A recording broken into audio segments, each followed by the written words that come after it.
Welcome to Catholic Connection with Teresa Tomeo, keeping you connected to your faith and your world. Teresa tackles the issues of faith and culture, the pro-life message, and media awareness. And now, here's Teresa Tomeo. And it's a Friday morning. It's September 5th, 2025. We appreciate your listenership every day here on EWTN's Catholic Connection on the Feast of Saint Teresa of Calcutta. Pray for us. More on that in a minute. But first, coming up on the program today, we are so excited to tell you about all the amazing coverage we continue to have all week long and, of course, all throughout the weekend for the canonizations of Carlo Acutis and Pier Giorgio Frassati. You know, I was talking with the wonderful sculptor Timothy Smalch yesterday after our interview, and he was telling me that there is going to be an unveiling tonight. Is it tonight or tomorrow night? Tomorrow night at 6:45 in Assisi of the statue of which he spoke yesterday. And he also has another statue that is being transported by way of a ship, a freighter, over to Italy. It's also going to be in Assisi. It's another giant picture of statue of St. Francis. But there's so many cool things going on in Assisi for Carlos, and so many things going on in Rome, of course, for the canonization. And we will have all the information for you. Doug Keck will be joining us at about 15 minutes past the hour for our Inside Word. Of course, he's a president emeritus of the network. So it's going to be very exciting because let me tell you, you don't have to go very far. All you got to do is grab your computer, your phone, or sit in front of the TV, grab a cup of coffee, and make sure you don't miss a thing because we are going to be there in full force with our crew on the ground in Rome and so many great special programs. It's going to be very, very exciting indeed. And then we're also going to have some more excitement and a whole heck of a lot more fun because we're going to talk about the 2027 Good News Cruise, which actually the launching, and pun is intended, of the cruise was actually yesterday, where you can now officially sign up. So John Hale, president of Corporate Travel, will be joining us to wrap up a Friday morning, the first hour of the program, and that will happen at about 37 minutes past the hour. And of course, it's a Friday, so we have Fact Check Friday. A lot going on with the media, a number of different items we'll discuss. So I'll let you know what we will be talking about. There's so many things I really haven't made up my mind yet. I kind of want to concentrate on Carlo Acutis and some great ideas from him on how to be, holy when it comes to the media. I found a really cool article on that. But then again, my producer Richard sent me a great article by our very own Dr. Matthew Bunson all about the media and the Pope. So much to talk about, so little time. We'll see where we end up. I like just to be open to the Holy Spirit. So that's a program for the first hour. And the second hour for my 2 cents segment on EWTN Radio Extra, I did want to mention that because today is the feast of Saint Teresa of Calcutta, I am going to be talking about the time that I met her when I was an intern at a news station, a radio station in Detroit in my college years, and spent a great deal of time with her. Well, at least for me, it felt like a great deal of time. And I'll talk about that experience. But speaking of Mother Teresa, whose canonization, whose feast day is today, here are some of my favorite quotes. God speaks in the silence of the heart, and we listen. And then we speak to God from the fullness of our heart, and God listens. And this listening and this speaking is what prayer is meant to be. She also said, you have to be holy where you are, wherever God has put you. And here's another one of my favorites. I love this. God does not demand that I be successful. God demands that I be faithful. So there you go. Some beautiful words of wisdom from the amazing Saint Teresa of Calcutta. Pray for us. Let's take a look at the weather across the country for your weekend. Severe thunderstorms are expected in Ohio and the Tennessee valleys. And then still they're looking at some possible flash flooding in the southwest. So we have scattered damaging winds, isolated severe hail, and a brief tornado or two possible from the upper Ohio to Tennessee valleys during the late afternoon and evening today. And then across the southwest, we have some very heavy monsoon-like moisture that will continue to bring heavy rain and also a threat for isolated to scattered flash flooding. And that will stay with us still to tomorrow. It is a Friday morning. We're so appreciative of you being here on EWTN Catholic Connection, Global Catholic Radio Network. A lot of news to get through, as you can imagine, on a Friday. So let's get started here on EWTN. It's 4 minutes past the hour. Well, yesterday, the Holy Father receiving Isaac Herzog, the president of the State of Israel, in an audience in the Apostolic Palace. The Israeli president subsequently meeting with Cardinal Pietro Parolin, the Secretary of State, and Archbishop Gallagher, Secretary for Relations with States and International Organizations. According to a statement issued by the Holy See Press Office, during the cordial talks, there was a great deal of things that were discussed. Hope was expressed for a speedy resumption of negotiations so that with willingness and courageous decisions, as well as the support of the international community, the release of all hostages could be achieved, a permanent ceasefire reached with urgency, these are words from the Pope, and the safe entry of humanitarian aid into the most affected areas be facilitated, and full respect for humanitarian laws be ensured, together with legitimate aspirations of the two peoples. Meanwhile, the Israeli military says it now controls over 40% of Gaza City, a military spokesman saying yesterday that Israeli bombardment has forced more Palestinians from their homes in the city as they do continue to damage Hamas infrastructure. The spokesperson also saying the operation will expand and intensify in the coming days, and that they will pursue Hamas until all of the remaining Israeli hostages are returned. The latest Israeli offensive in Gaza City has drawn international criticism because of the humanitarian crisis unfolding at the same time. And with a telegram addressed to the Patriarch of Lisbon, the Pope offering heartfelt condolences to the bereaved families of the victims of a funicular railway crash, assuring them of his spiritual closeness. In the message signed by the Secretary of State, Parolin, on his behalf, the Holy Father prayed for the complete recovery of the hurt and evoked the strength. He also expressed special gratitude to those who took part in the rescue operations and imparted his apostolic blessing to everyone, especially to the families of the deceased. Authorities, meanwhile, in Portugal, saying 70 people died, 21 others were hurt in what they did call one of Lisbon's worst tragedies in recent memory. An investigation is underway with few details still available, according to Vatican News. Witnesses say, though, the streetcar appeared out of control as it sped down a hill during evening rush hour and then toppled onto a man on a sidewalk. Well, the start of school has not been easy for many in the Texas Hill Country, which was hit hard by deadly flooding this summer. Governor Greg Abbott yesterday handing out hundreds of laptops to children whose families are still recovering. You're doing so much to help your community. The least that we can do is to help give back to you. He says that since July 4th and the flooding, Texas has provided more than $200 million in support. And earlier this week, the budget passed out of the state legislature and it added another $300 million in aid. Senior Justice Department officials are weighing proposals to limit transgender people's right to access firearms. The talks are said to be preliminary at this point in nature and come after that deadly shooting in a Minneapolis Catholic church carried out by a 23-year-old man who identified as female. Mark Mayfield tells us the Trump administration is suing the city of Boston over its immigration policies. On Thursday, the Department of Justice filed suit against the city's Democratic Mayor, Michelle Wu. The DOJ alleges Boston's policies that limit cooperation between police and federal immigration authorities violate the law. In response, Wu accused the administration of pursuing an authoritarian agenda, saying, "We will not yield." I'm Mark Mayfield. Florida's Alligator Alcatraz migrant detention facility can stay open. After all, this after an appeals court ruling this week, the state can continue running the site in the Everglades.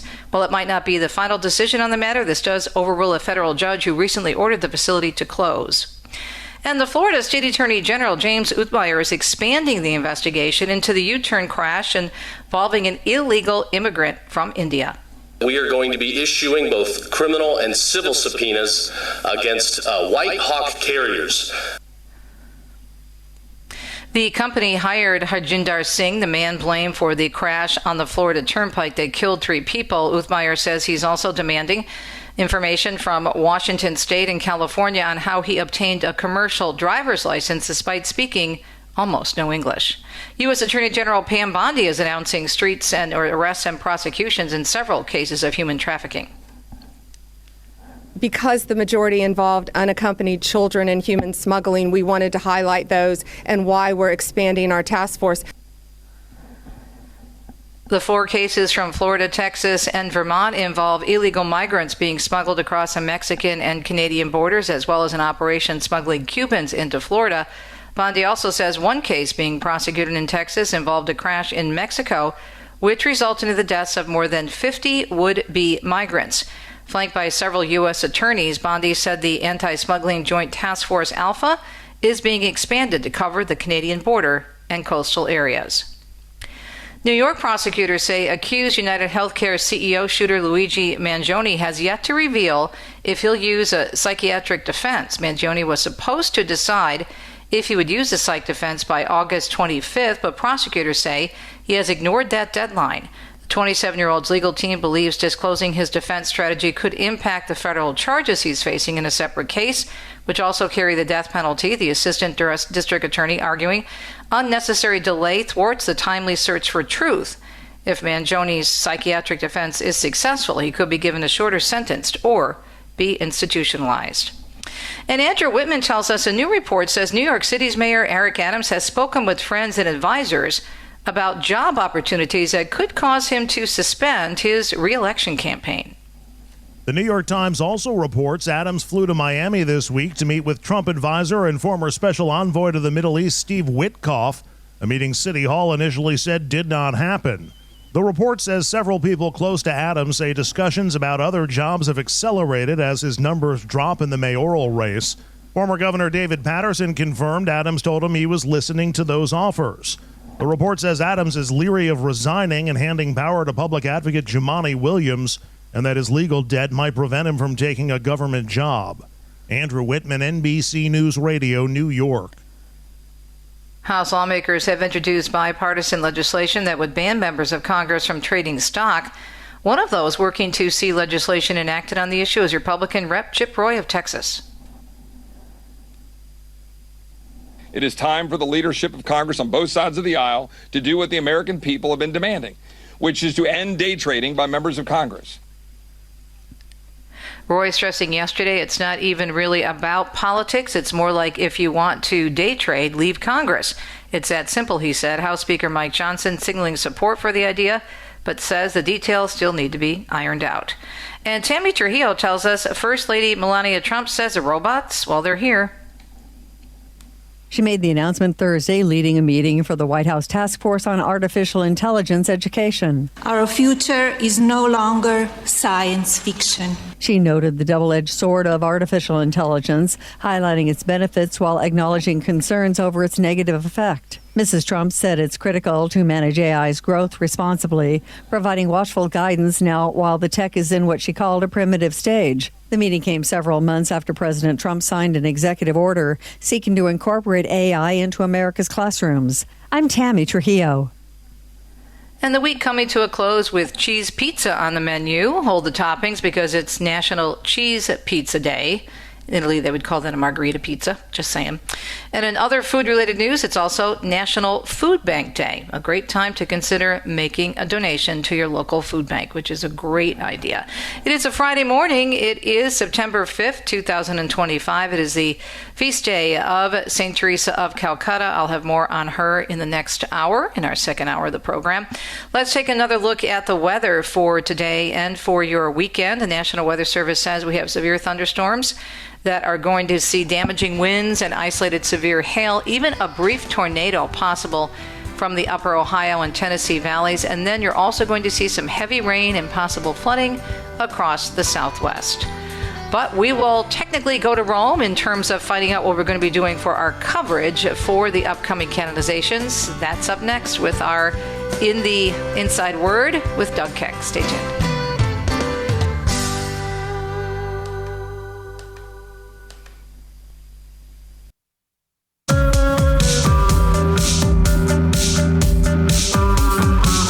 Minutes past the hour. It is a Friday morning edition of Catholic Connection on EWTN. Great to be with you and great to have Doug Keck, our President Emeritus, with us, where he gives us the inside word. Now, I know that you're not technically in Rome, but you certainly know what's happening on the ground with our peeps. Good morning. How are you? Well, I have to admit, now that I'm semi-retired, I roam around a little more than I used to. So maybe that counts. You can say I'm your roaming reporter. Maybe there you go. As close as you can get to that, you know. I mean, I'm no Teresa Tomeo charging around the March for Life, but I'm doing the best. And chasing down Nellie Gray. You'll never let me I'll never forget that. That was great. I thought that was great. That was great. Well, it's was great exactly to what talk I to you. wanted. And oh my goodness, we have so much going on this week, and it's so exciting. Right. There's a lot of big things happening. There's even some smaller things happening. There's the massive ordination and installation of Reverend Simon Peter Ingoriet, who is the 6th bishop of the Diocese of Houma Thibodeau. And I hope I pronounce his name right. I'm not sure what it exactly is, but it's at 3 p.m. Eastern time. So we always try to cover those installations for all the local dioceses to make sure they get a chance to see that. We also have an event from St. Peter's Square coming up. It's the Jubilee audience with Pope Leo the 14th. That will actually be coming up in the morning, of course, and will be airing actually on Saturday, and you can look for that. And that's 4 a.m. Eastern time is going to be when we're actually going to air it, and it'll re-air later, or you can see it on demand. Also, something I would highly recommend, there's a program we're featuring out of Knock, where an event is happening at 10 a.m. Eastern time on Saturday as well. It's a Cursillo movement pilgrimage. Anybody who hasn't familiar with Cursillo or is interested, I would highly recommend it. It's really is a nice program and weekend kind of thing. So we've also got, of course, this weekend is the big news. Of course, is Acutis and Brissette. I mean, that's basically the two names that matter the most and really resonate with young people today. And we've got a canonization special that's airing on Saturday with who else but another dynamic young person, which is our own Colm Flynn, and he'll be on at 1 p.m. Eastern time with that particular 1-hour special. And then obviously on Sunday we have it's 3 a.m. Eastern time, of course, live, and I think a lot of people will be watching it live, actually. It was the canonization and Mass of Blessed Carlo Acutis and Pier Giorgio Brissette. And, of course, Pope Leo will be presiding for that particular event, and EWTN will have complete coverage before and after those events as well. So that's something you can count on, and obviously really the big doings that are happening this weekend, and you know, many programs we have. If you go to EWTN.com to check out that are focused on Acutis programs we have acquired and done ourselves, and obviously we have done programs on Brissette as well. So it really is the dynamic duo of Catholic youth happening this weekend. You know, there's quite a few people. I was talking with Joan on Wednesday. We don't know how many numbers yet because they're not actually handing out tickets. It's first come, first serve. I've heard tens of thousands, but I think based on what Deacon Dom and I saw when we flew into Italy on Sunday, it's crazy here. It's super busy, and we have friends who live near us in Assisi who told us that Assisi has been nonstop with the crowds, especially, obviously it's very popular, but especially going to St. Mary Major Church for the tomb of Carlo Acutis. So there's a lot going on related to these canonizations. Absolutely. There's a lot happening. And obviously, we know even from when it was originally scheduled to basically be happening, you know, during when the Holy Father passed away and during that interregnum period, etc., that there were large numbers in Rome, ended up being at the whole installation and everything. And some of those were basically overflows from people who had originally come targeting the canonization. And if those numbers are any sense of what will be replicated, the numbers are going to be very, very, very large. When you plan something like this massive amount of coverage that we're having, of course, there's special programs that have already been pre-recorded and done. Then, of course, you have Colm Flynn who's going to be doing, be there and reporting. And plus, I think Monsi and I know several other people will be on camera. She'll be interviewing people. How much time goes into this? Because this was kind of a fluid thing, because we thought that, of course, it was going to happen. Brissette was going to be canonized in August. Then we were supposed to have Acutis canonized back in April on Divine Mercy Sunday. So you have to be flexible. Oh, absolutely. I think what it is because so much of the planning is done so far ahead. When things are delayed, it's actually not as difficult as when things are brought up closer, if you know what I mean. The idea that obviously the team had figured out between News and Peter Gagnon's team and Enrique de Prat's team on the Spanish side had already had their plans for the event back in April, and so basically they took that and what they had looked at towards Brissette as well, and roll that forward. And so obviously there's some scrambling. The biggest scrambling really was adjusting from planning to do the canonization to obviously doing the complete all-encompassing coverage of the interregnum, etc. So a lot of it's because, as you know, I mean, we have schedules out. Go out 6 months, 9 months, a year, virtually, with live events. A lot of times, you know, when the next World Youth Day is, and as we've talked about before, the church is wonderful because it gives you this calendar that you can basically, as a superstructure to everything you do. You know when Christmas and Easter is, and the main events, and you know when the holy days are, and you know when the. So you have those, and then you put in a lot of these big events need to be planned farther enough ahead, like the Eucharistic encounters and things like that. And so you start to work on those things way ahead so that you're prepared to deal with them. And obviously having a built-up Rome office has made it much easier for us to continue to bring live events out of Rome very quickly. It's going to be interesting to see when people start lining up as well. So I know our cameras will be there, but the Mass is, I believe, at 10. Security opens usually 6 or 7. I'm thinking security is going to open earlier because there's no tickets and it's first come, first serve. I'm excited to see the crowd. I really am. Right, exactly. I just hope, you know, obviously the one thing's they're not one thing, but many of the things they're very good at is crowd control. So hopefully you won't get the rush of the festival seating as people are racing towards the front. And they bring it in at a reasonable pace so that, you know, nobody wants anybody to be hurt or be crowded out, etc. So, you know, and I guess for everybody going there is be respectful of the other pilgrims who were there. Who maybe got there earlier than you. It doesn't mean you push past them because you can. So that's the last thing we need is let me knock my fellow Christians and Catholics out of the way so I can get a better picture with my camera, you know. That's so true, though, because people get excited. They may not mean to do it intentionally, but everybody wants to get that spot. I remember when we went for the announcement of the papal when the white smoke came out, and we were along the Via della Conciliazione as close as we could get to St. Peter's. It was, you couldn't move, Doug. It was just packed. But I did notice people were pretty polite. Right. And when they found out we were American, and after they announced, of course, that it was Pope Leo from Chicago, they were all excited. So there is that feeling, and what I love the fact that we make this available to people, because this, to me, gives people the example of the universal church when you see something like this. Absolutely. I think it's always great for people to be able to see whether they're the events from Rome and all the people coming from different parts of the world to be there at an event in Rome, but also the events we carry on a regular basis from the Holy Land and the events we carry from Fatima. The next weekend we're going to have, obviously, on the 13th, we're going to be doing a Fatima event actually from the Bloom Army's home.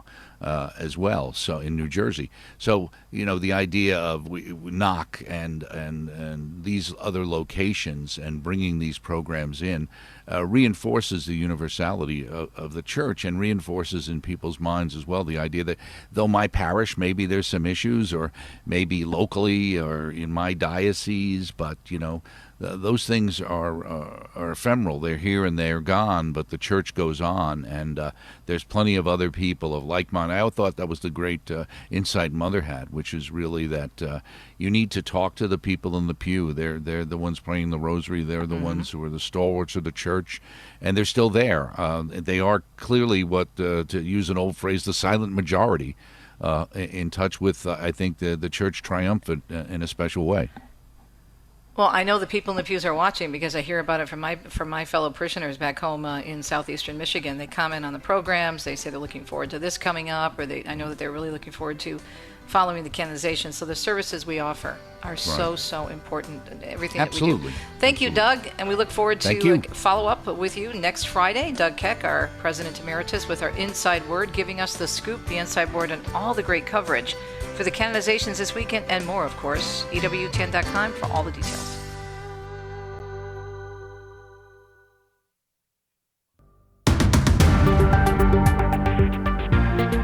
Minutes past the hour. It is a Friday morning. It is September 5th, 2025. It's the feast day of Teresa of Calcutta, St. Teresa of Calcutta. Of course, as Doug just mentioned in our Inside Word segment a few minutes ago, we're talking about the canonizations coming up this weekend of Blessed Carlo Acutis and Pier Giorgio Frassati. Sunday morning, we will be there. Check it all out. All the details at EWTN.com.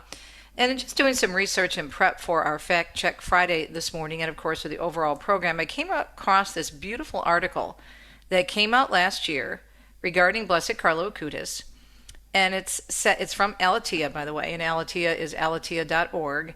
6 lessons from Blessed Carlo Acutis for today's influencers. And he is called, one of his names, his terms of endearment, which has been given to him, is God's influencer, because he knew how to use computers. He knew them well, to the point where he even put together an amazing website documenting Eucharistic miracles. It's incredible what this young man did. And he was only 15 years old when he passed away from leukemia in 2006. And yet he loved media usage, but he also, according to his mom, limited himself to 1 hour a week of video games. Can you imagine that? A 15-year-old, Vanessa Denhagamo and I were talking about this on her show yesterday, in terms of this young man, what a great witness he is in so many ways, and not just for teens. Because look, it's not just young people that use the media too much and stay, too closely tied to it. It's all of us. We know that adults, for example, aren't much better than young people when it comes to using the media. We are tied to the media 8 to 10 hours a day. And in terms of the latest stats for young people, it's about the same. Think about that. And sometimes it's as high as 12 hours a day, which is basically all of our, pretty much for the most time we're awake, right?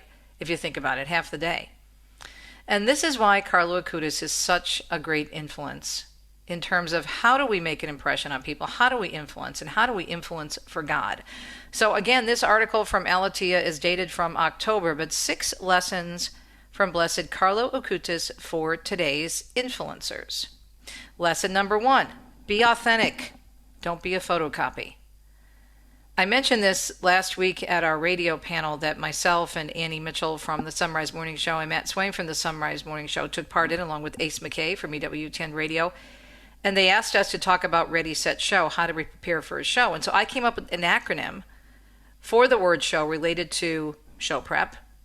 And the first letter for the word show was sincerity. The second was heart. Next one was openness. And the last was wonder. Well, he talks about being sincere and being authentic. The article says at such a young age, Carlo Acutis was particularly wise. He once said, all people are born as originals, but many die as photocopies. It's easy to get caught up in trends, doing what everyone else does to stay relevant, but Carlo's message is simple. Your unique voice matters. And the other thing, you know what? As I told the affiliates last week, people can spot insincerity and phoniness a mile away. I'm telling you. Be yourself. The second on the hit parade for Carlo, and why he's such a great influence as an influencer, is to use your platform for good. Whatever platform that is. Now, Carlo had a talent for using computers and using the media, and he obviously used it very wisely. But how many of us don't realize the type of platform we have? For starters, if you're a parent or an older brother or sister or an aunt or uncle or grandparent, you have a platform from which to speak to your family and friends. And it may not even involve a computer or a Facebook page or an Instagram account. How are you using that platform to show them the love of God and to witness? And if you do have a platform on any social media outlet, which most of us do, most of us have maybe Facebook pages. People our age are more using Facebook. Younger people, it's all about TikTok and Snapchat and Instagram and whatnot. But how are we using that? Are we using it to argue with people? Are we using it to complain? Or are we using it maybe to post something really positive? Or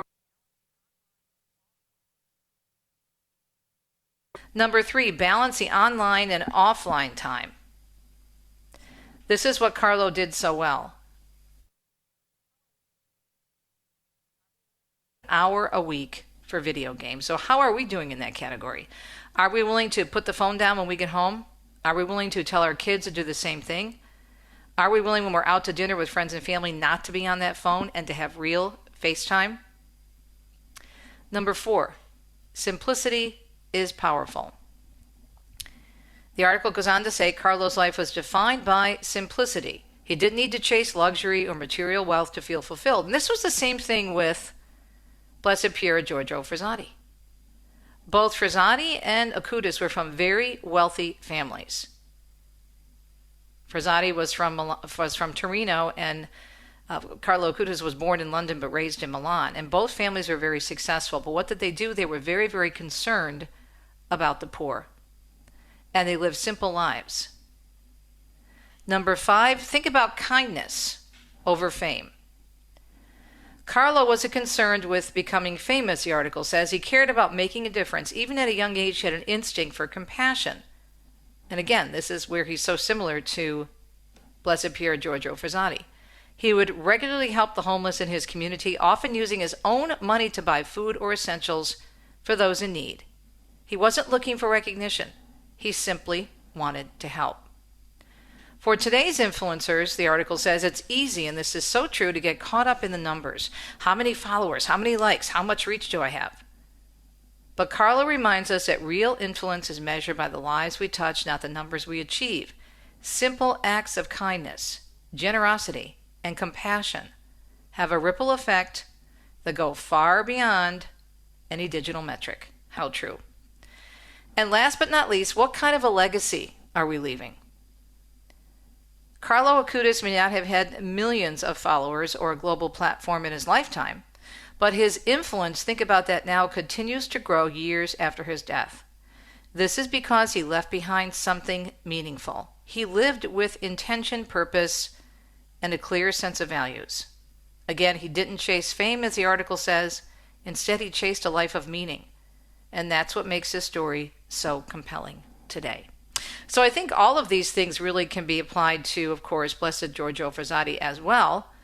But be authentic, use your platform for good, balance the online and the offline. Remember, simplicity is powerful, kindness over fame, and leave a lasting legacy. Things to think and pray about as we go into this very powerful and important weekend in the church with this wonderful event of the canonizations of Carlo Acutis and Pier Giorgio Frassati. We'll be right back.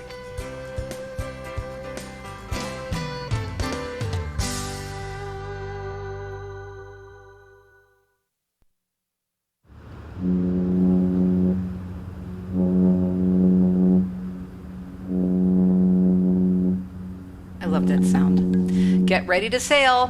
Good News Cruise 2027. We launched yesterday, actually, pun intended. Yes, we did launch, and people are signing up. GoodNewsCruise.com. On the phone with us, President of Corporate Travel, my friend John Hale. John, I know that it's already busy, is it not? Good morning. Thanks for joining us. Good morning, Teresa. Yes, thank you. We've had great response so far, thanks be to God. And we're close to a third sold out after one day of our launch for the Good News Cruise 2027.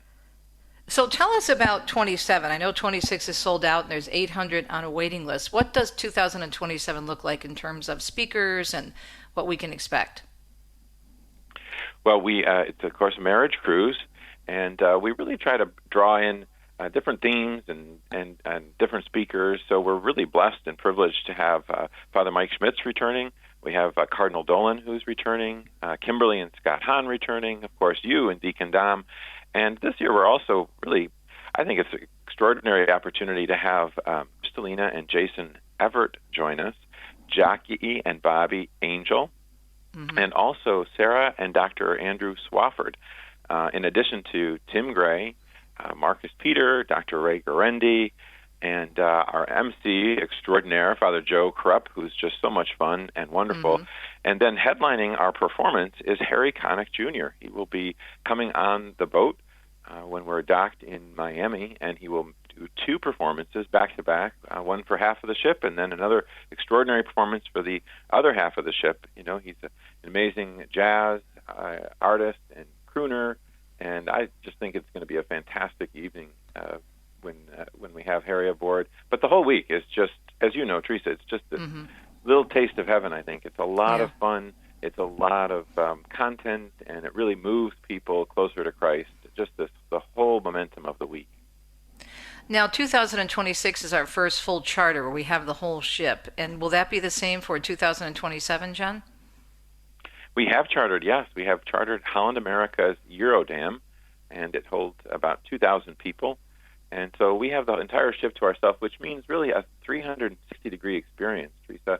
On 2026 cruise, for instance, we have Father Leo Paddlinghug, who's curating meals to coordinate resonate with the themes of each day. And we'll do the same thing on 2027. We'll have a Catholic chef who will be joining us and coordinating really fun themes. And it's not just fun. We have the opportunity certainly for worship every day, for confession, for adoration, 2 daily masses with a bishop or archbishop or cardinal, as the case may be. And then we have a number of other masses throughout the day. We have a couple of Latin masses. It'll be a really special week, just really and night prayer and vespers, and really to go deeper in your faith, but to do it through community, through fun, through joy, through entertainment, and most importantly, through the sacraments. And that's where we really grow closer to Christ. Our hearts sort of opened through the entertainment, through the community, but the object and the focus is always on the sacraments. So how does one register? They just go to goodnewscruise.com? We go to goodnewscruise.com, and we have a book now. You can join us. You can call our office at 855-879-6932. And, we've had a lot of first-time cruisers, and, boy, they, again, by thanks be to God, have returned and said, boy, we really had no idea that we would even enjoy a cruise, but we loved it, and we loved being with this group of people. So much of it is Holy Spirit, who the Holy Spirit calls, just like any pilgrimage or any retreat or any conference or event, Teresa, as you know well, it's who the Holy Spirit calls. And, there's no better networker than God. There's no better builder than God if we open our hearts and, hey, is this something we're called to be on or called to join? To take our marriage from wherever it is today, whatever state, and move it closer to Christ, to renew that sacrament of marriage. And that's what it really does. I mean, we have people throughout the week in tears because they didn't realize how much better marriage and family could be, how much closer they could be, and really, again, how much they could bring back with them to incorporate into their lives. And that's the point, is that, we are fed during this week with like a big vitamin B12 shot in the arm, where we are nourished, we celebrate the Eucharist, we have great fun and joy, but then for a purpose, right? We go back as evangelists in our own communities, in our own parishes, in our own families, and we bring and exude that joy of Christ. When we're holed up alone in our places, we can get, life can become more drudgery, and that's not what God intends. I think He wants us to be in community, to live that joy, and this is one way we think and we feel, because we've experienced it. We've felt the joy of the couples and of the speakers, and people, certainly want to come back. So we give thanks to God for that. Are you surprised, John, that it's grown so tremendously over the years? Well, I just give thanks. I mean, it's just, you're always in awe of what God does, Teresa. I mean, He takes humble servants who know little and might give some inspiration, and then it's like a popcorn trail. If we're in prayer and, daily, and we just try to do the next right thing, all of a sudden you look back in the rearview mirror and you see what God has done, and you're so humbled and overwhelmed by His goodness and His graciousness to us as a team who can present this. And so in a way, yes, surprised, but also not, because we know what God can do. We're just so thankful. And that week, Teresa, again, it's so much fun for us. It's so much fun for our team. We'll be on board an entire week, and not one complaint. It's just people really enjoying and partaking, and they can suspend that during that week, all the things that are hanging over us, and we can bring those, not really even suspend them, we can bring them to the altar and say, hey, these are the things on my heart. And I think that's actually another powerful, is the witness, is that you see that you're not alone. Everyone is carrying their own crosses, and you learn from, how did others get through it? How can I be Christ to others? How are others here on this ship Christ to me? And that's another powerful aspect of this cruise, is the mutual witness of faith among all of our guests. Talking with John Hale, president of Corporate Travel. Of course, they're behind the Good News Cruise, and we're talking Good News Cruise, not 26, but 27, because 26, which will sail in February, is already sold out, but there's time now, because we have launched the Good News Cruise 27 to sign up, and you heard all those names, many of whom are from our network, EWTN, and very excited to be sharing the platform with so many people from EWTN Radio and TV. It's going to be such a beautiful week. and you've never experienced anything like this, a whole Catholic cruise. I mean, it's just phenomenal. Again, goodnewscruise.com. How do you decide in the last 2 years, for example, looking at this cruise for 26 and 27? I mean, you've always had great entertainers on board, Catholic entertainers. So in addition to the Catholic entertainers, you have Andrea Bocelli, who'll be joining us in 26, and of course you mentioned Harry Connick Jr., both of whom are practicing Catholics. But how do you go about, confirming such giant people in the entertainment business? Well, again, we've been blessed in other areas of our business to work with a lot of artists and to have those connections. And, we've extended invitations, and they've been gracious and said, yes, we'd like to be part of this. And so, again, I give thanks to God. It's His work, and, we trust in the Holy Spirit who accepts the invitation, and then in the end, it's just like a beautiful texture because there's so many different styles of speakers and entertainers, and that's what we try to create. Not only something for everyone, but something for everyone to be able to experience that's beyond maybe what they're accustomed to or what is their style. And, we've introduced so many people, for instance, to Liturgy of the Hours, night prayer. They really weren't that familiar with it, and that's something from the very first Good News Cruise and Good News Conference we've done. And we're expanding it in 2026 to include, morning prayer and prayer throughout the day, because this is such a rich part of our faith. We didn't know anything really about it. And so, again, thanks God, because that is a beautiful part of our faith, and to be able to be together and pray together is just extraordinary.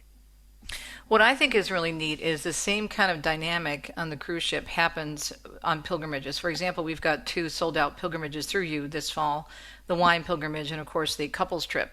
And on both trips, my first trip with Kelly Walquist and the second trip with the Alexanders, we have repeat clients and repeat pilgrims who have become friends with other people on those trips. And they come back, and they come back, and they come back, because there's just something about that pilgrimage experience, whether it's on land or sea. It really is, and I think, one of the keys is just the disconnecting and being a little off balance because you don't have all the attachments, good and bad, that we have in our life, our daily routines, which are fine and good. But when we kind of disconnect from those, I think our heart is made a little more supple. If we're in Italy overseas with you, we're a little more open. When we're on a cruise ship, we start to see the vastness of the ocean, and you're like, wow, you're just overwhelmed by the beauty of that deep, dark blue, which you really can't see from the shore. You've got to be out on a ship, and you're overwhelmed, and you go out on the balcony, and I've seen dolphins in the waves. I see frequently, flying fish, and you're just overcome by God's creation. And, that moves and opens the heart, I think, Teresa, for people to be moved and more open. And then, of course, that leads to what you've described as kind of this community and this desire to have that vitamin B12 shot again. We all need to be nourished, and we should be doing that certainly through our daily prayer, through the Eucharist, and then these opportunities to break away, be on retreat, whether that's a one-day retreat in your diocese or archdiocese, whatever you can work into your state in life, do it. Whether it's a half a day in your, getting out of your own home with a friend, with family, just something to kind of break the monotony so that God can break into your life. And we think this is again, one of many infinite opportunities, certainly, but a very special one and close and near dear to our hearts because we've seen the fruit that God brings through it. So we're really excited for 2027. And Me too. It's going to be a blast. I'm excited for 2026, 13. 2027, and as many cruises I can squeeze in the next 10 years. I love them. It's so much fun. It's a lot of work because, you're speaking, you're on all the time, but I love it. I did want to mention, too, what's going to be neat about 27 and 26 is now that we're on a different ship and a different cruise line, they approach the dress-up factor a little bit differently, which I really like. We'll be able to do a little bit more. You don't have to have a tux. You don't have to have a long gown, but certainly dressing nicely for the evening as opposed to just casual all the time. I really think that's special, and I really think it makes it for, to be more romantic. It just makes more of a romantic, mood for me, especially to kind of get dressed up with your spouse and then go dancing at night. So I'm really excited. So John, again, we have about a minute left. Where do people register for Good News Cruise 27? And I'm telling you, already a third of the ship is sold out. So if you don't sign up quickly, if you snooze, you lose, as they say. So where do they go to sign up? go to goodnewscruise.com, and we'll have all the details online. And again, we have a special performance by Harry Connick Jr. We have Father Mike Schmitz, Cardinal Dolan, the Hans, the Everts, the Swaffords. We have Teresa and Deacon Dom. We have just an amazing lineup of speakers. So we're delighted to welcome you. And our musician, Sarah Kroger, who's just phenomenal and sings and leads worship at Masses and then does a few concerts throughout the week, Tim Gray. So it's a great week, and we really hope people will join us at www.goodnewscruise.com. I'm a little disappointed that Harry Connick Jr. hasn't called me yet to sing, but to back up. But I think I think he'll be in touch soon, right? Well, it'll be like Tony Orlando and Don. You can be Harry Connick Jr. and Teresa. Can I play the tambourine? I've always wanted to do that. We'll get you up John, there, Teresa, for sure. Oh, yeah, it'll be fun. He's really nice. I've interviewed him before when I was in secular media. He's very down to earth. He's a nice guy. He's also very Catholic. Great Thanks, man. John. Appreciate you and all you do to bring people together for cruises and pilgrimages and beyond. Go to goodnewscruise.com for 2027 registration ASAP. We'll be right back.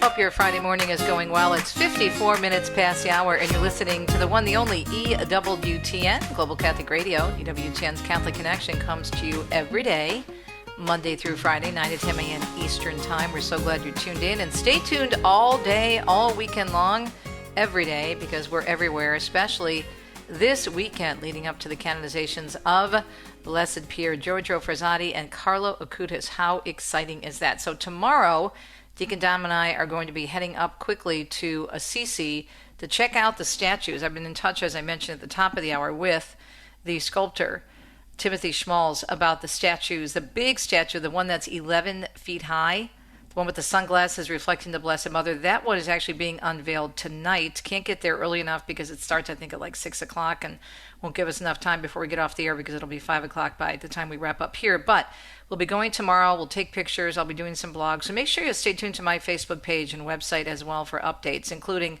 at travelitalyexpert.com. All right, next up, we are going to be continuing our conversation on the great soon-to-be Saint Carlo Acutis with John Paul Brissette. He's a director of communications at Our Lady of Champion.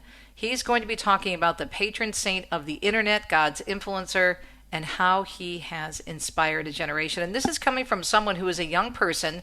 John Paul, I understand, is in his 20s, so he gets it in terms of why Carlo is the patron of the internet. And then our 2 cents, we will also look at another saint. Her feast day is today, in my time with her. Blessed to do that many years ago, St. Teresa of Calcutta. All that coming up on EWTN Radio Extra, hour number 2 of CC with TT.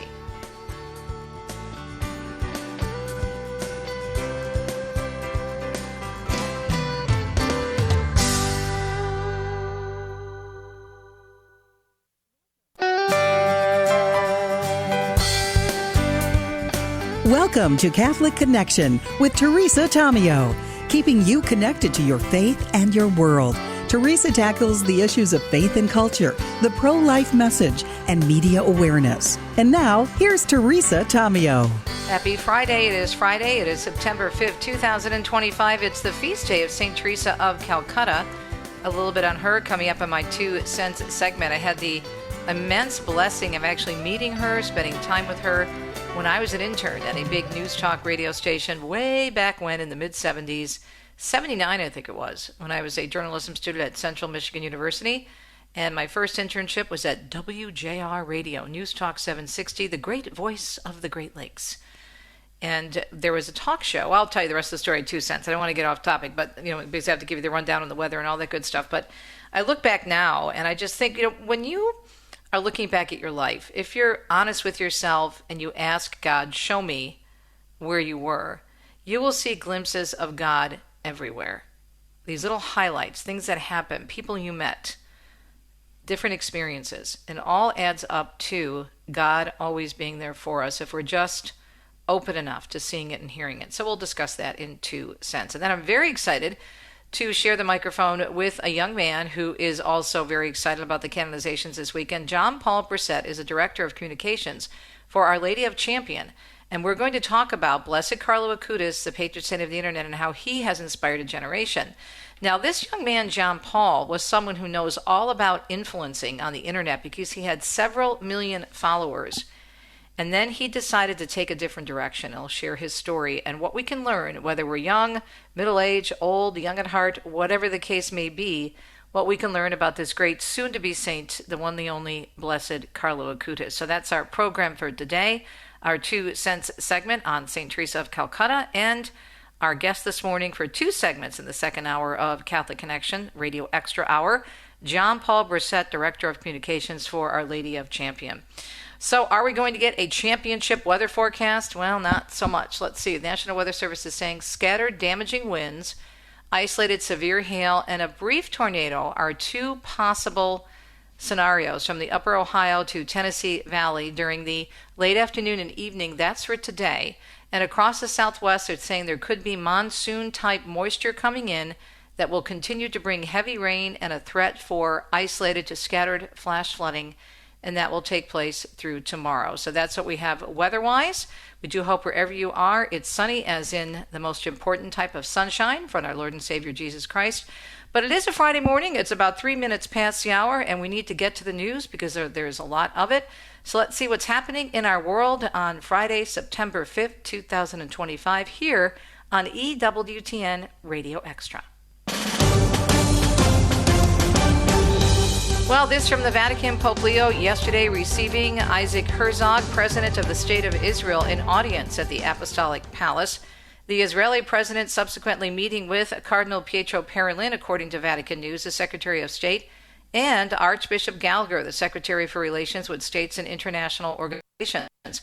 According to a statement issued by the Holy See Press Office, during the cordial talks with the Holy Father and in the Secretary of State, the political and social situation in the Middle East was addressed, where numerous conflicts persist, with particular attention given to the tragic situation in Gaza. The Vatican says hope was expressed for a speedy resumption of negotiations so that with willingness and courageous decisions, as well as the support of the international community, the release of all hostages can be achieved, a permanent ceasefire reached with urgency, the safe entry of humanitarian aid into the most affected areas be facilitated, and full respect for humanitarian law be ensured, together with the legitimate aspirations of the 2 peoples. Meanwhile, the Israeli military says it now controls over 40% of Gaza City. A military spokesman said Thursday that Israeli bombardment has forced more Palestinians from their homes in the city as they continue to damage Hamas infrastructure. The spokesperson saying the operation will expand and intensify in the coming days, and they will pursue Hamas until all the remaining Israeli hostages are returned. The latest Israeli offensive in Gaza City drawing international criticism because of the humanitarian crisis unfolding at the same time. And with a telegram addressed to the Patriarch of Lisbon, the Holy Father offering heartfelt condolences to the bereaved families of the victims of a funicular railway crash, assuring them of his spiritual closeness. In the message signed by the Cardinal Secretary of State, Parolin, on his behalf, the Holy Father prayed for the complete recovery of those hurt, invoking the strength of Christian hope for all those impacted by the disaster. He also expressed special gratitude to those who took part in the rescue operations, imparting an apostolic blessing to everyone, especially to the families of the deceased. Meanwhile, the Portuguese authorities say 17 people died and 21 others were hurt in what they're calling one of Lisbon's worst tragedies in recent memory. An investigation is underway with few details available. Witnesses say the streetcar appeared to run out of control as it sped down a hill during evening rush hour and then toppled onto a man on a sidewalk. Well, the start of the school year has not been an easy one, as you can imagine, for many in the Texas Hill Country, which was hit hard by deadly flooding this summer. Texas Governor Greg Abbott yesterday, though, handing out hundreds of laptops to children whose families are still recovering. You're doing so much to help your community. The least that we can do is to help give back to you. He says that since the July 4th flood, Texas has approved more than $200 million in support, and this week the budget passed out of the state legislature, adding another $300 million in aid. Senior Justice Department officials are weighing proposals to limit transgender people's right to access firearms. The talks are said to be preliminary in nature and come after a deadly shooting at a Minneapolis Catholic church was carried out by a 23-year-old man who identified as a female. And Mark Mayfield tells us the Trump administration is suing Boston over its immigration policies. On Thursday, the Department of Justice filed suit against the city's Democratic Mayor, Michelle Wu. The DOJ alleges Boston's policies that limit cooperation between police and federal immigration authorities violate the law. In response, Wu accused the administration of pursuing an authoritarian agenda, saying, "We will not yield." I'm Mark Mayfield. And Florida's Alligator Alcatraz migrant detention facility can stay open after all. An appeals court ruling yesterday, the state can continue running the site in the Everglades. While it might not be the final decision on the matter, this does overrule a federal judge who recently ordered that facility be closed. And Florida State Attorney General James Uthmeier is expanding his investigation into the U-turn crash involving an illegal immigrant from India. We are going to be issuing both criminal and civil subpoenas against White Hawk carriers. That's the company that hired Harjinder Singh, the man blamed for the crash on the Florida Turnpike that killed 3 people. Uthmeier saying he's also demanding information from Washington State and California on how the man obtained a commercial driver's license despite speaking almost no English. And U.S. Attorney General Pam Bondi is announcing arrests and prosecutions in several cases of human trafficking. Because the majority involved unaccompanied children in human smuggling, we wanted to highlight those and why we're expanding our task force. The 4 cases from Florida, Texas, and Vermont involve illegal migrants being smuggled from across the Mexican and Canadian borders, as well as an operation smuggling Cubans into Florida. Bondi says one case being prosecuted in Texas involved a crash in Mexico, which resulted in the deaths of more than 50 would-be migrants. Flanked by several U.S. attorneys, Bondi said the Anti-Smuggling Joint Task Force, Alpha, is being expanded to cover the Canadian border and coastal areas. And New York prosecutors say accused United Healthcare CEO shooter Luigi Mangione has yet to reveal if he will use a psychiatric defense. He was supposed to decide if he would use the psych defense by the end of August, but prosecutors say he has since ignored that deadline. The 27-year-old's legal team believes disclosing his defense strategy could impact, they say, the federal charges he's facing in a separate case, which also carry the death penalty. The assistant district attorney arguing unnecessary delay thwarts the timely search for truth. If Mangione's psychiatric defense is successful, lawyers say he could be given a shorter sentence or be institutionalized. Andrew Whitman tells us a new report says New York City Mayor Eric Adams has apparently spoken with friends and advisors about job opportunities that could cause him to suspend his re-election campaign. The New York Times also reports Adams flew to Miami this week to meet with Trump advisor and former special envoy to the Middle East, Steve Witkoff, a meeting City Hall initially said did not happen. The report says several people close to Adams say discussions about other jobs have accelerated as his numbers drop in the mayoral race. Former Governor David Patterson confirmed Adams told him he was listening to those offers. The report says Adams is leery of resigning and handing power to public advocate Jumaane Williams, and that his legal debt might prevent him from taking a government job. Andrew Whitman, NBC News Radio, New York. House lawmakers have introduced bipartisan legislation that would ban members of Congress from trading stock. One of those working to see legislation enacted on that issue, Republican Rep. Chip Roy of Texas. It is time for the leadership of Congress on both sides of the aisle to do what the American people have been demanding, which is to end day trading by members of Congress. Roy stressing yesterday it's not even really about politics. He says it's more like if you want to day trade, then, well, leave Congress. It's that simple. House Speaker Mike Johnson has signaled support for the idea, but says it's too soon because the details still need to be worked out. And Tammy Trujillo tells us First Lady Melania Trump says the robots are here. She made the announcement Thursday, leading a meeting for the White House Task Force on Artificial Intelligence Education. Our future is no longer science fiction. She noted the double-edged sword of artificial intelligence, highlighting its benefits while acknowledging concerns over its negative effect. Mrs. Trump said it's critical to manage AI's growth responsibly, providing watchful guidance now while the tech is in what she called a primitive stage. The meeting came several months after President Trump signed an executive order seeking to incorporate AI into America's classrooms. I'm Tammy Trujillo. Nevada's Governor Joe Lombardo saying many statewide services are back to normal following a cyber attack that was discovered more than a week ago. He says people in the state will be relieved they can once again do business through places such as the DMV. Nevadans can once again complete essential services in person, such as registrations and title transfers. Lombardo says his technology team has found no evidence any of the state's financial information has been stolen, and no records of Nevada residents have been compromised. The governor also says the investigation continues into who committed the attack and the full scope of information that was stolen. Meanwhile, screen time with electronic devices can result in changes to people's skin over time. Yep, a dermatologist at the Cleveland Clinic says the blue light devices can potentially lead to fine lines and dark spots. The iron oxide or tinted sunscreens are the only ones that are going to be effective against this visible light. If you're using just a white-based sunscreen, it almost inevitably does not have iron oxide in it, so check the inactive ingredients. It can also accelerate, experts say, aging, and darker skin types can be more prone to hyperpigmentation. She suggests those who use a sunscreen with iron oxide reduce screen time and lower the brightness of devices. And finally, in our news segment at 13 minutes past the hour, this week comes to a close today with cheese pizza on the menu. Hold the toppings because it's National Cheese Pizza Day.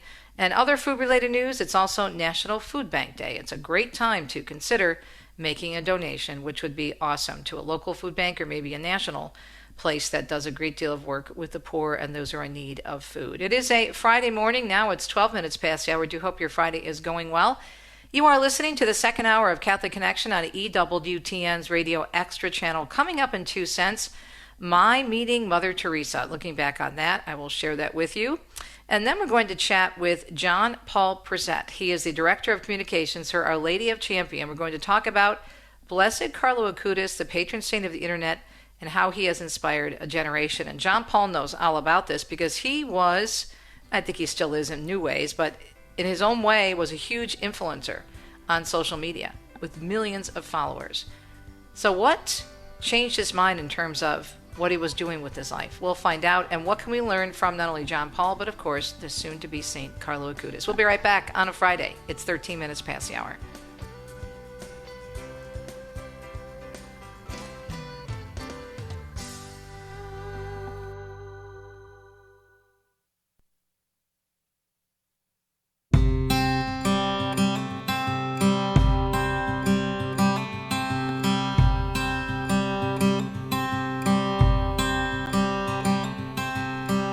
Welcome back. We're having a beautiful Friday morning. It is September 5th, and today is a feast of the amazing Saint Teresa of Calcutta. And, similarly, we have Carlo Acutis being canonized this weekend, and many people are familiar with him because he lived in the 21st century, died very young in 2006, but so many pictures, so many videos, so many images available, and even Blessed Pier Giorgio Frassati, who has 100 years between him and Carlo Acutis. But all of these saints, Saint Teresa of Calcutta, soon to be Saint Carlo Acutis, Saint Blessed Pier Giorgio Frassati, these are people with whom we, I think, can feel maybe even closer than other saints because they're so recent. And I had the opportunity many years ago in my college days to meet the saint of the day, Saint Teresa of Calcutta. Now, I was in the middle of my very first news internship. I was a sophomore. Was I a sophomore? I was going into my sophomore year at Central Michigan University, the journalism program. I was a major in journalism and a minor in broadcasting. And I received the news that I was going to be one of the, few interns at WJR, News Talk 760. It's still a very big station, still a powerhouse in the Motor City. And I was going to be part of their intern news team, and there were only about 4 of us, so it was a pretty coveted internship, and I was so excited. And one of my responsibilities after I helped out with the news in the morning, where I would make phone calls and do interviews, record interviews, reel to reel, by the way, that's how old I am. This was in the summer, I think I may have mentioned this, the summer of 79, I believe, 78 or 79. Anyway, I was able to do some other type of work with the internship. I was always looking around to see what else can I learn. And I wanted to get as much experience as possible at this station because it was just so incredible and there were so many great people that had been in the business for years whom I admired. One of them was J.P. McCarthy. He was the midday talk show host. And there was a wonderful producer, Hal Youngblood, that I got to know as he was walking to the newsroom. I introduced myself, and I just went up to him and said, do you need any help? Is there anything I can help you with? I'm an intern here, and, I would love to hang out and, see the show, or at least can I at least watch? He says, well, you know what? We could use you.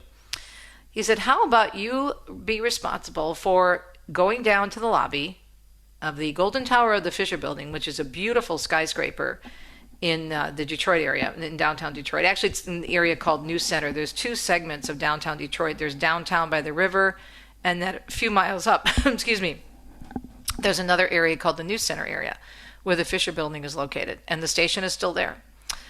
So I said, sure, I'll help in any way. So my responsibility was I would have to go to the lobby when the guests arrived, guests for J.P. McCarthy's show, go downstairs, sign them in at the information desk, the security desk, and then bring them all the way up to the studios, get them to what we call the green room, which is where you wait to go on. It's mostly associated with theaters, but we also use it in broadcasting terms as well.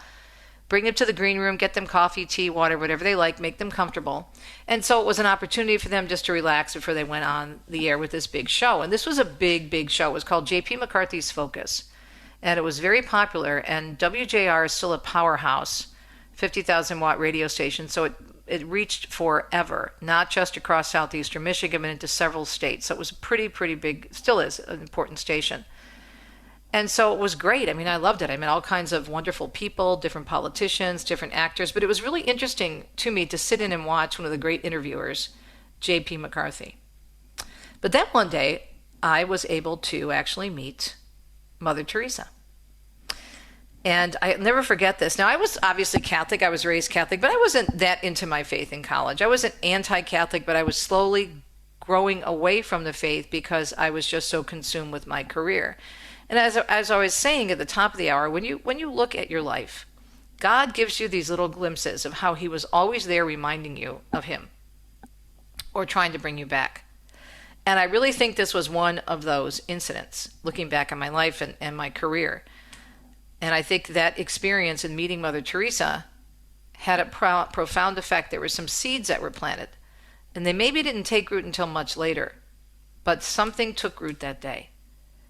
And so I went down to the lobby, I got her, and she was with a Monsignor. He was then a priest, but he's a friend of ours in the Archdiocese of Detroit, Monsignor Halfpenny, and I reminded him of this meeting. I didn't know him at the time, that we were together on the elevator with Mother Teresa. And so I get on the elevator, say hello, we chat, and then I bring her into the studio, get her all comfy, get her a cup of tea, and I had to walk her down. That was another responsibility. I had to walk people down back to the lobby and make sure they had their cab or their car or whatever. And so on the way down, we were talking about our names. Of course, she had a different Albanian name, but she took the name Teresa after Teresa of Avila. And I said, I'm named after Teresa of Avila. And so we talked, and I asked her, I said, would you pray for me? I'm going into broadcasting. It's a tough field. Would you say some prayers for me? And she prayed over me right on the elevator. And she was so sweet, and she wished me all the best with my career.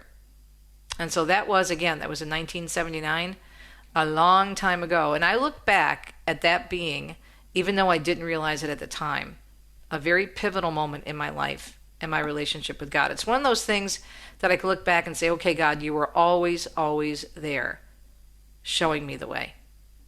So I thought I'd play this short video that we found. This is Mother Teresa. She always talked about love. And that's what she gave the people of Calcutta, the people with whom she worked everywhere around the world. Love. Even giving me love and a special prayer to a college kid. And my mother, when I got home, Rosie said to me, oh my gosh, you met a saint. Well, mom's always right. My mother nailed that one. She was right on that. So what does Mother Teresa say about love? Let's take a listen. Here she is. Saint Teresa of Calcutta, pray for us. Let us begin the revolution of love. The joy of loving is in the joy of sharing. When my poor people are hungry for bread, I give them the piece of bread and I've solved that difficulty.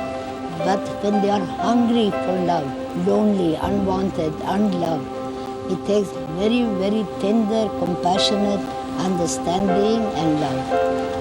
And especially the suffering, the hungry, the naked, the homeless, they are all over the world.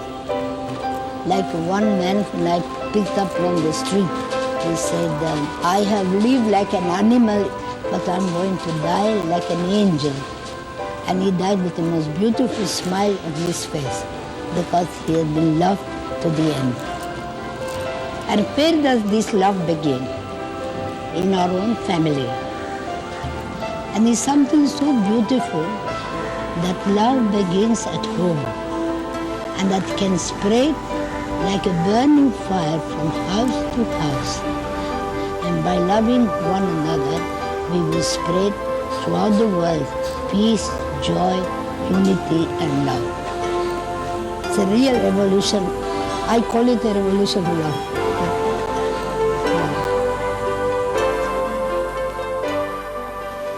There are a few inspirational quotes in addition to that beautiful audio from a video on a website dedicated to Mother Teresa. Not all of us can do great things, but we can do small things with great love.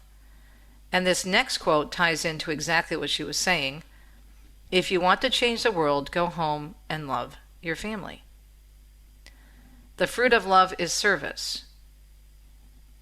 I can do things you cannot, she said. You can do things I cannot. Together we can do great things.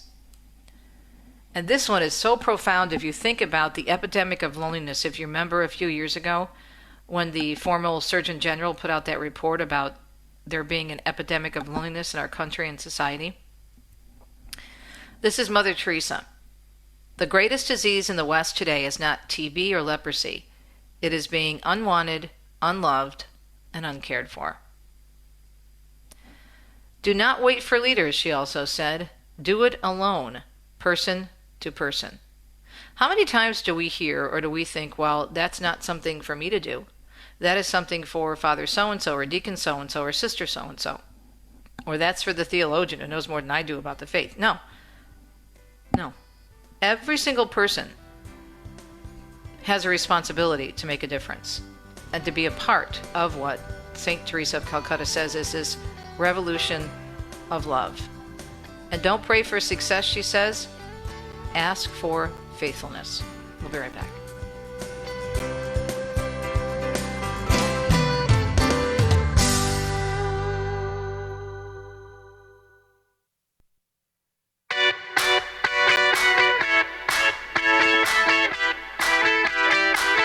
It is a big weekend in the One Holy Catholic and Apostolic Faith. We have the canonizations of the amazing Blessed Carlo Acutis and Blessed Pier Giorgio Brissette coming up in just a few days. And tomorrow night there's going to be a beautiful prayer vigil for young people that's being put on by one of the groups associated with Brissette. Just all kinds of amazing things going on. And we're so excited to have John Paul Brissette, the Director of Communications at the National Shrine of Our Lady of Champion, talk with us this morning, because he is someone who's so familiar with the importance of using the media wisely, not just because he's a Director of Communications, but because he was once a media influencer. Well, he still is, but he's going to tell us about the difference between his life just a few years ago and his life as a different type of influencer now, and the impact of Blessed Carlo Acutis, soon to be Saint Carlo Acutis. John Paul, great to have you on the program. Good morning. Good morning. How are you today, Teresa? I am great. Excited to speak with you. So give us a little bit of your background in media influencing, communications, and all that good stuff. Yeah, of course. So my brother Francis and I, we started making social media comedy skits together about 5 years ago. And one day after another, we reached 4 million followers on social media making these videos together. Wow. We weren't necessarily making Catholic content, but it was clear that we were Catholic. We had a statue of Mary in the background of all of our videos, just as a little Easter egg, so people knew where our faith was. But, it was amazing. We got to do a lot of amazing things, travel to a lot of amazing places. There was once that it was 30 straight days where I never got to return home. I was on the road for 30 straight days. And it was kind of one of those realizations that this was a great life, but it wasn't a life that I wanted to live nonstop. It wasn't a life that I could carry on forever. And that's when I decided to go back to school and attend Providence College. There I really found my love for using my skills, my God-gift talent in social media and marketing but instead to promote God, to promote Jesus in the Eucharist. And I started working with Father Simon Teller, who's now a social media influencer priest in his own right, in the Dominican Order and the Providence College Campus Ministry. And then we eventually developed our own course at Providence College called Faith and Marketing to teach other students how they can use faith and marketing together. And since then, we've got over 100 million social media views on our Catholic content in order to promote God in a funny, quirky way. And it's just been an amazing opportunity. And now that I'm at the Shrine of Our Lady of Champion, to continue as a way to promote now Mary through social media and marketing. So you're quite the expert, and you're so young. I know you said you're going to be 24 very soon. So what do you think in terms of Carlo Acutis, about him being, I mean, he's been called God's influencer. What do you think about that title?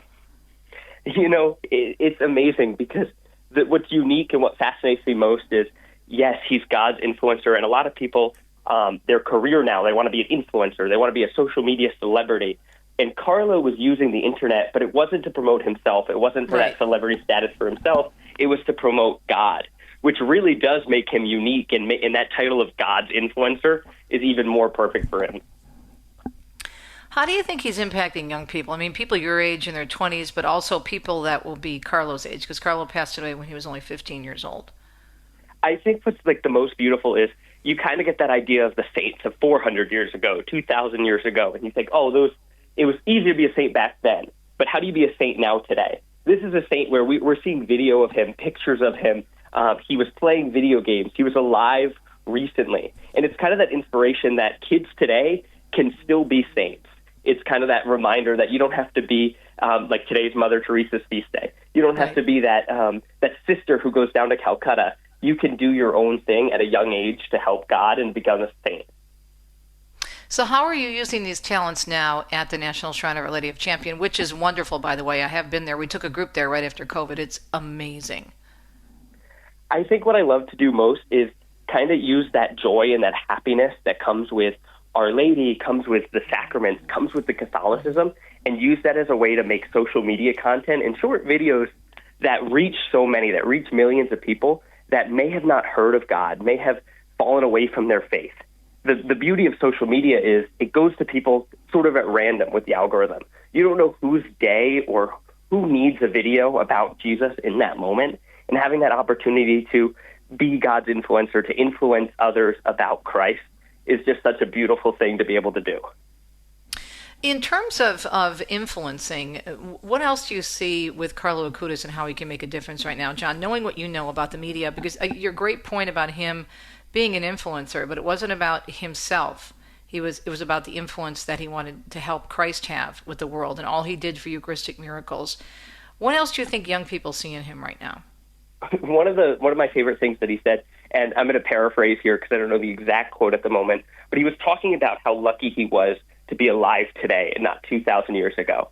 And it was because he can see Jesus every day in the church, and other people didn't have that opportunity. And then he talked about today, and he talked about how people wait in line for hours to see a celebrity or to go to a concert, but there's no line at Eucharistic adorations or in church, and that should be the biggest celebrity. And I think that's kind of like a huge inspiration of how Carlo puts God above all of his priorities. God is his number one priority. And I think seeing that and seeing my generation as how we view celebrities and how we view A-list social media influencers and stuff like that, but we don't treat God in that same way. Do you think young people outside the Catholic Church are becoming aware of Carlo Acutis?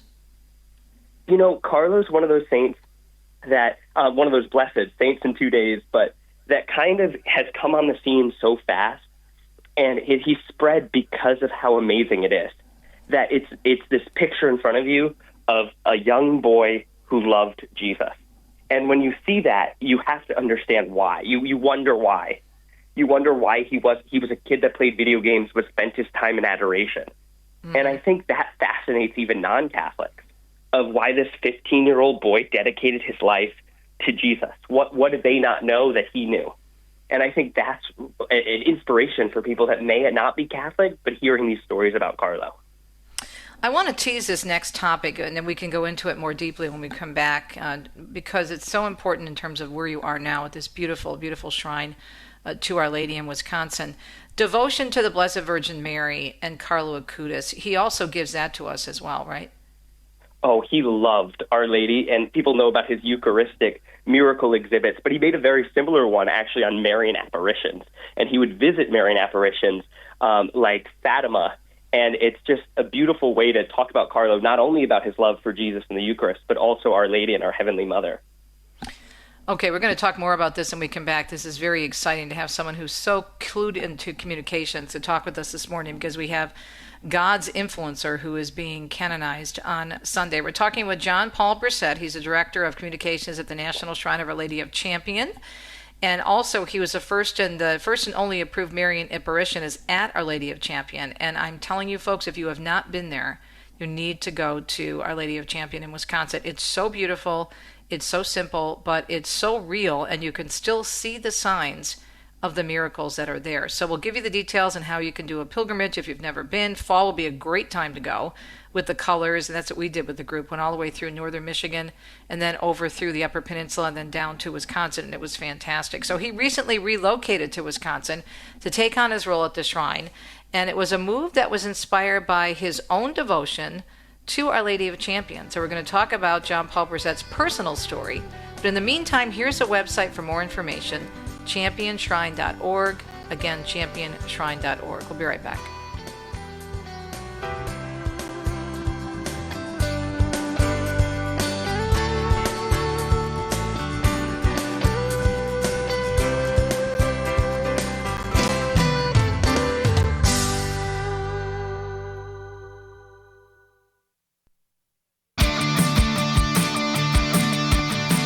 It's a Friday. Hope you're having a beautiful Friday here on EWTN Radio Extra. Teresa Tomeo, Catholic Connection, talking with John Paul Brissette, Director of Communications at the National Shrine of Our Lady of Champion in Wisconsin. It is an amazing shrine. You need to put it on your bucket list.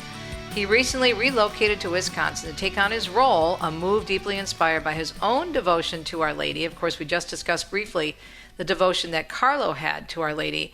And John Paul, let's talk about your devotion. How did that come about to Our Lady? Yeah, of course. I mean, I grew up in a very Catholic household. My family always encouraged us to do a family rosary and a nightly rosary together. So I've always had a love for Our Lady. I've been to Fatima, and, you know, you hear the stories about Guadalupe, Fatima, Lourdes, and all these beautiful Marian apparition sites.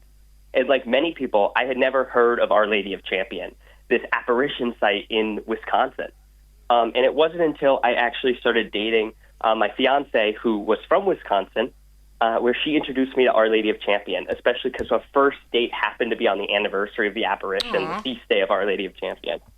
So she kind of became a patron saint for our relationship. So when it became time for me to propose to her, I thought there was no better place than doing it right in the apparition chapel, the spot where Mary appeared. Did you really? Yes. I proposed to her right in the exact spot Mary appeared.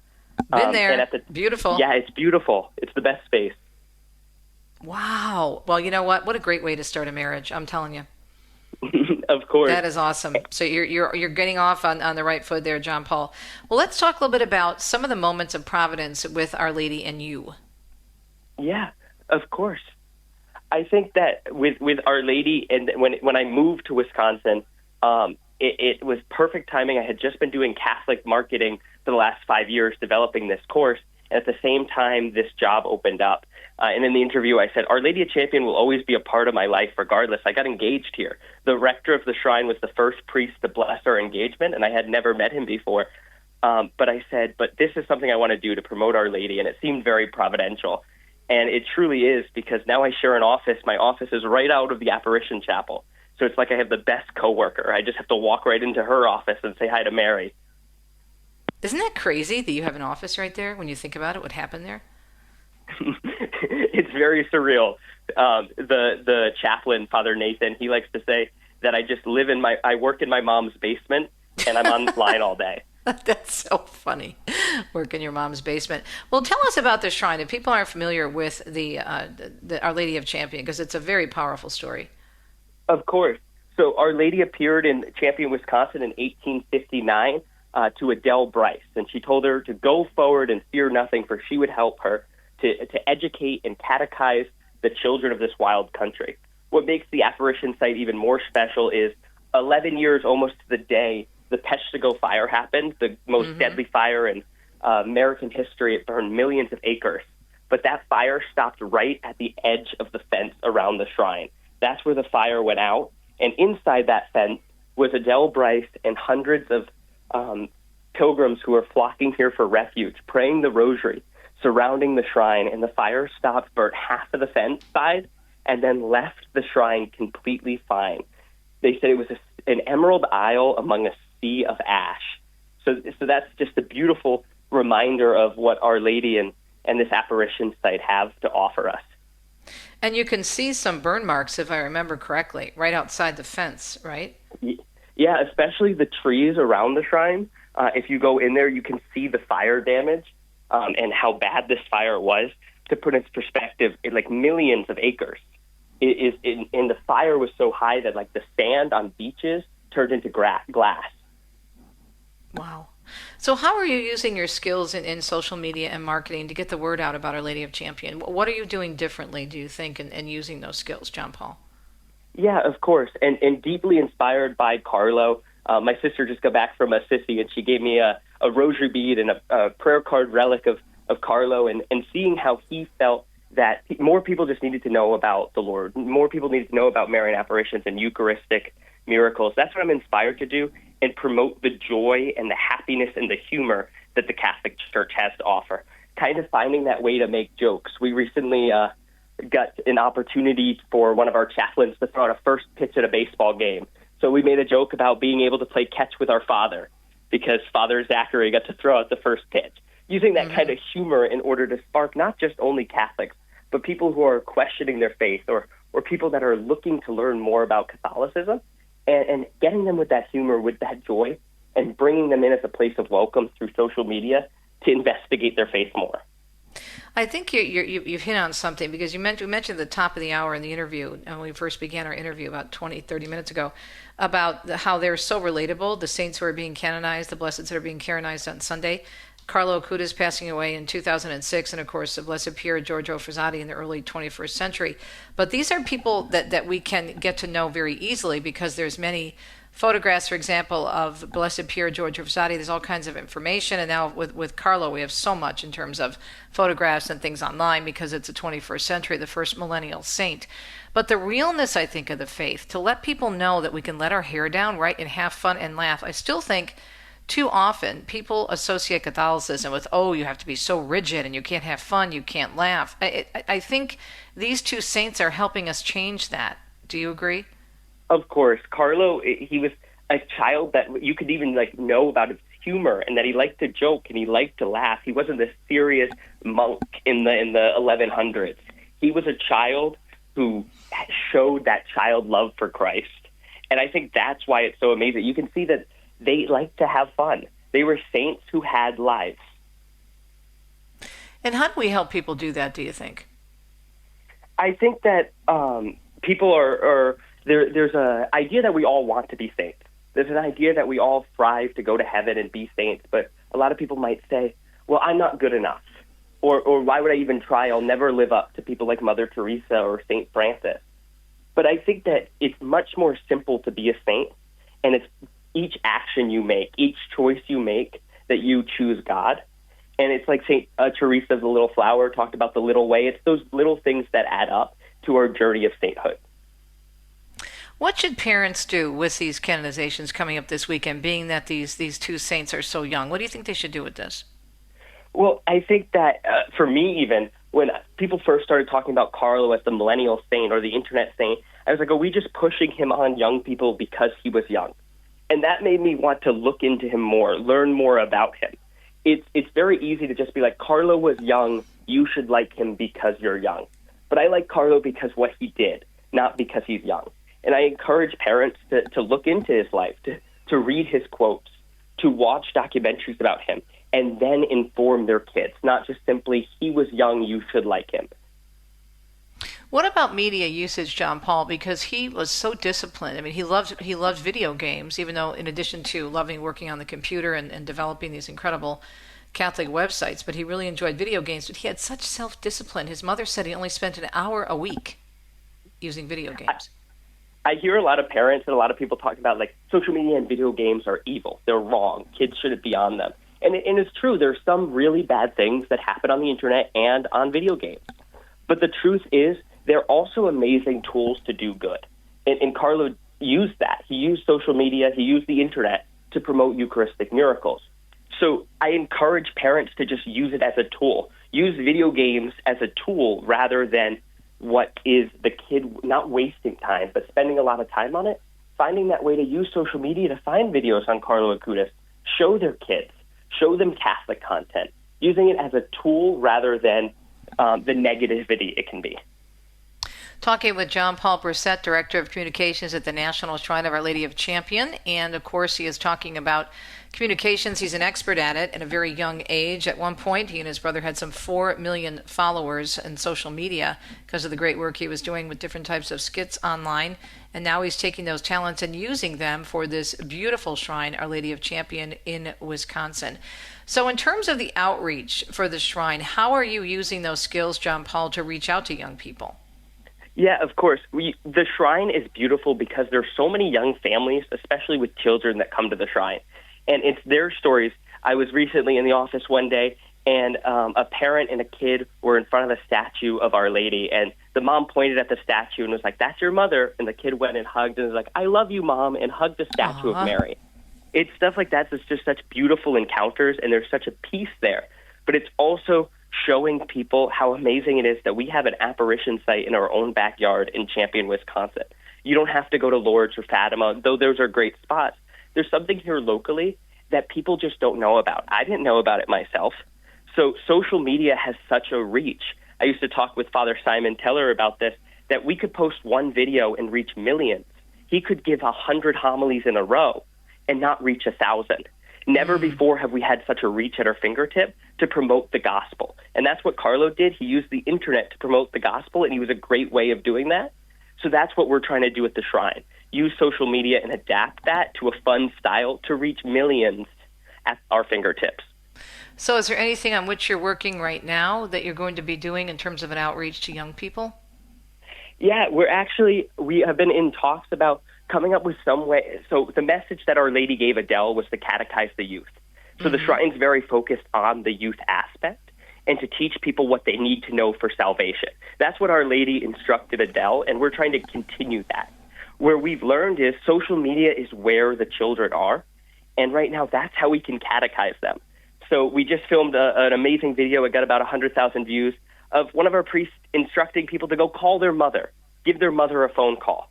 Aww. But then he's in the apparition chapel talking to Our Lady, teaching them that Our Lady's our mother, and you can call her every day on the rosary. Carlo said that the rosary was the shortest ladder to heaven.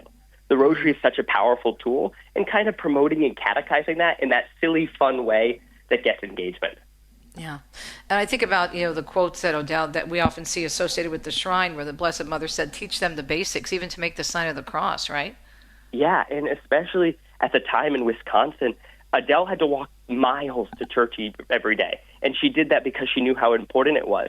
Now, like Carlo said, churches are in our backyard, but kids are not attending it as they should. So it's kind of that idea of teaching the basics, going back to the basics, even if that's a silly, simple video, but just to teach somebody who might not know anything about the Lord, about Our Lady. Is there a special segment on your website, or developing a special segment on your website, John Paul, for young people? Is that something in the works, do you think? Yeah, I think that we talk about this a lot, and we're trying to figure out the right way in order to allow CCD teachers and religious ed to have simple, digestible content on Our Lady and that message catechizing the youth. We also have our Saint Carlo Acutis Youth Day. It's coming up in October 18th. Oh, great. It's available for all high school students, and it's focused on Saint Carlo Acutis, and it's focused on ways that youth can use social media for positivity, as well as focus on adoration and Mass. So the first time it's being called the Saint Carlo Acutis Youth Day. It's been the Blessed for the last 2 years. So we're very excited about the Saint Carlo Acutis Youth Day we're hosting at the shrine. So are you speaking? Who's speaking at that? Yeah, so I'll be speaking, as well as my fiance, and so will Maria Pablo. She'll be the keynote speaker, and Bishop Ricken will be there from the Diocese of Green Bay. He's great. I know him. Yeah. Oh, will you do us a favor and come back on when you get closer to that event?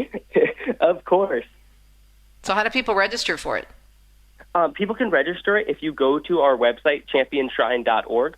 There's a tab on our main menu that says St. Carlo Acutis Youth Day, and you can register there as a group or as an individual. People come from all over the country as well as just the Wisconsin area, and we should be expecting a few hundred to kids and young high school students to come to St. Carlo Acutis Day and learn about Carlo, learn more about their faith, and do this all-day retreat. Well, congratulations again on all the great work you're doing to be an influencer in a great way, just like Carlo. John Paul Brissette, Director of Communications at the National Shrine of Our Lady, and we'll have him on again about that day dedicated to Carlo Acutis. Championshrine.org for more information. We'll be right back.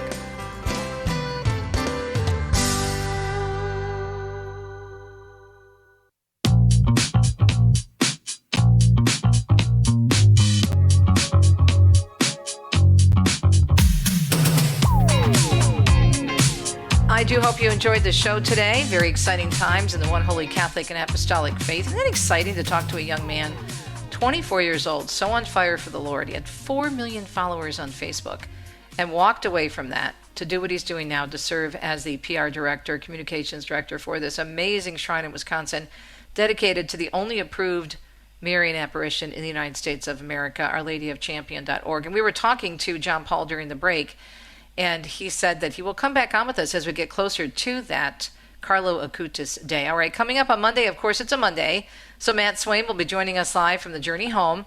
We're also going to be talking with my friend Dr. Monica Miller. We have an upcoming day that we remember the unborn that's very powerful, and she's going to be joining us as well. And then also we will have a look at the canonizations. I will be talking about them and telling you what I experienced. I am going up to Assisi to check everything out there.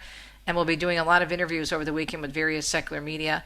It just will be a lot of fun. Now, make sure you stay tuned closely to us here at EWTN, because we've got all the coverage, as Doug said in the first hour, and all you need to do is go to EWTN.com.